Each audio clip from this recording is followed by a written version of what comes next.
is a book review of Epic Collection, The Invincible Iron Man, The Fury of the Firebrand, Goodwin, Conway, Abrodsky, Heck and Tuska. This back cover. Volume 4, covers period 1970-72, covers comics Iron Man 25 to 46 and Daredevil 73. And I must admit, I hadn't read any of these before, or one or two maybe, before I got this book. It came out only a couple of weeks ago, and it's got approximately 760 pages, predominantly in colour. Restoration is pretty decent as ever, really good quality, and it's got a little bit, not much, sadly, of bonus material at the back, some various inked pages, etc. Now, there's a mix of stories. So you've got the Zodiac, Firebrand, you've got first appearance of Howard Stark, Spy Master, Madam Mask. You've also got Daredevil, Nick Fury turns up, and there's lots of ecological protests, trouble, Stark Industries, etc., being under threat from the Senate again, etc., all the way through this book. And it's about a 50-50 book for me. There were some decent stories. There were some longish, three comic stories. And there were some stories with some naff villains, lots of robots like Ramrod, characters like Slasher, ones that probably will never turn up ever again. The gutter in this is terrible. So it's really crunched up. I'm not certain why. And there's some really terrible ones where you've got Iron Man cut in half, where he's obviously got a picture of Iron Man in the centre and he's cut in half. So it's a bit odd.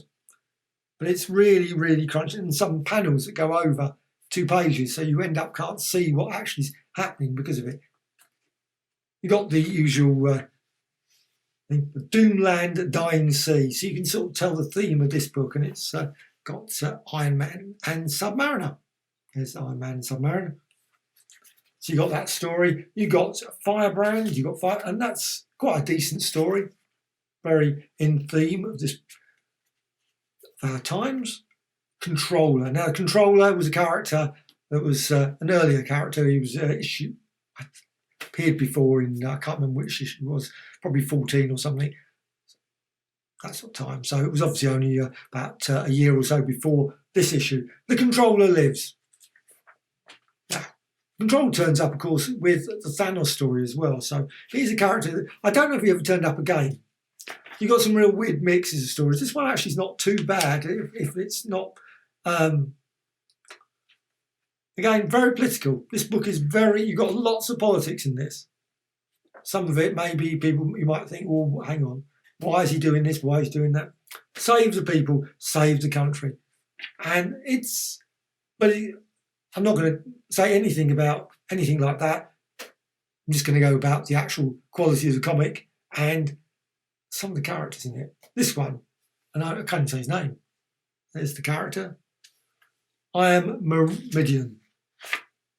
Terrible. This one now is another one here, is issue 30. This is Monster Master. They couldn't really be certain what he was called. Monster Maker, somewhere he's called in there. Monster Master. Anyway, it's a sort of, oh, really? So at the end is it's got a twist, but which is like you can see from a mile off. However, it's set in Japan. That's okay. It's good story. Anything for a cause, and that all for the cause. So you've got another one with Stark Industries. Some of the covers in this were not very good. It's another slight criticism to say some of the covers, this one there. And you've got the artwork inside was great. Covers, there's some great covers later on. I mean, I think the Gil Kane covers, I love Gil Kane. Always enjoy. But this, the story is sort of. You got another one which was an interesting one, the Mark of the Mechanoid. Well, anyway, actually it was an interesting premise in the storyline. So there's a bit of Mark of the Mechanoid.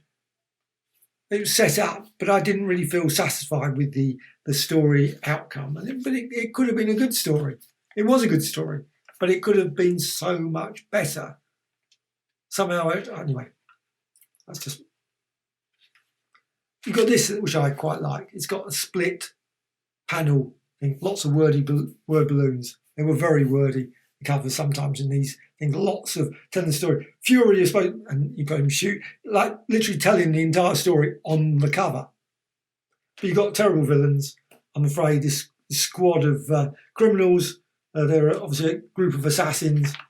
I don't know if they ever reappeared as a group. However, it does lead on to the Zodiac story. So you've got a Zodiac story with Daredevil, and also there's another villain, which was more developed in the Daredevil story. So if you want to find out more about that storyline, you have to go get Daredevil. Weirdly, they only just include one of the comics, the Zodiac story, in this. Obviously, that's the one that's the artwork by Gene Colan. So you've got Gene Colan there, and you got, again, another very odd cover. There was a period in Marvel in the early 70s, I thought, that the covers sort of really did not sell the comics. They were great during the 60s. You got some awesome covers in the 60s. I personally think covers in the 60s. But then you got Gil Kane takes over doing covers. Gil Kane's vast output of covers. I love Gil, and I would love to see Marvel bring out a Gil Kane cover book. Art of Gil Kane covers. I would buy that in an instant. Anyway, you've also got this character called Kevin that turns up in the story, as well as Marion as well. So that's quite an interesting characters, obviously in the story. Another naff villain, Ramrod. I walk the stars.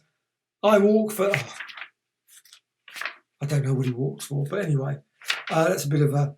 You've even got, I love this bit where you've got Wenkel's Jonah. It's quite good. So it's a non-superhero, slash, he's a superhero, of course. It's Iron Man, super villain. No, there's no sort of, lots of, it's just a gang. It's sort of like story you'd imagine from the 40s or 50s. However, it's obviously of the time again. So it's of its period and obviously of now as well. Again, not a great cover. You've got Iron Man in a sling. Not only a metal sling. Can't he have a sling like normal people? No, he has to have a metal one. So there's got to be a metal there. I suppose it would tear. Great artwork. Lovely artwork all the way through. Then I'm going to have to mention what I have to say is a twist of memory, a turn of mind. And I love her, so I don't want to really criticise this, but I have to say, I don't know if it's a restoration because I haven't got the original comic. If I had the original comic to compare it, maybe the restoration has somehow gone very wrong because it's just terrible. The line work in this is just like a scrawl. It's really awful. I have to say, I mean, there's a bit in this shape. There's a bit there with machinery. You got some machinery there. It's what? That, I mean, Jack Kirby would have produced an absolutely amazing machine there. But this is just like it's, you know. I mean, I love drawing. I'm certain I could scribble up a machine that looked at, it's terrible to say because I think Herb Trimp is one of the really superb artists. I love Herb Trimp's work. There's just stories, bits here with Captain America and the drawing, just awful. Don't know. Not certain if it's the restoration or something that went wrong. Some production controls that went wrong. Anyway, on to the next one, Nightwalk, and that's absolutely superb. I love the artwork in there, and it's obviously the same story. So you've got not an averagely useless villain, I have to say, sort of poor man's yellow claw kind of sort of thing. You got the wail of the Demon Queen. When demons wail. I always love it when I always think the titles. The Wail of the Demon Queen sounds a great title. The Wail of the Demon Queen. Then you got When Demons Wail. And it looks like they really struggled to get that title across the top. Crunched in. Really crunched in. Like Todd. Marion character there. Great cover that way. That one cover is quite good. I like that one. But yeah, the title was brilliant on the cover. Not so good inside. The story, though, is quite good. You've got the Soul Father character. Yeah, interesting character. I don't know. Yeah. And then you got the Guardsman to finish off, and you got the covers change. You can really feel suddenly the change of covers at this point. Love that. And then a bit more of the Guardsman, and again more protests. So a lot of protests in this. Stark Industries, again, Stark Industries, Menace at Large, Long Island Plant, etc. And then you lead on to the the final with the bonus material. Very limited bonus material, but you've got the king size specials 1 and 2, which apparently was the Coming of the Crusher was in number 2, and also the Titanium Man and Submariner in number 1. And then you've got some adverts for the Iron Man and Daredevil crossover story. You've got the Herb Trimpe story, or Trimp.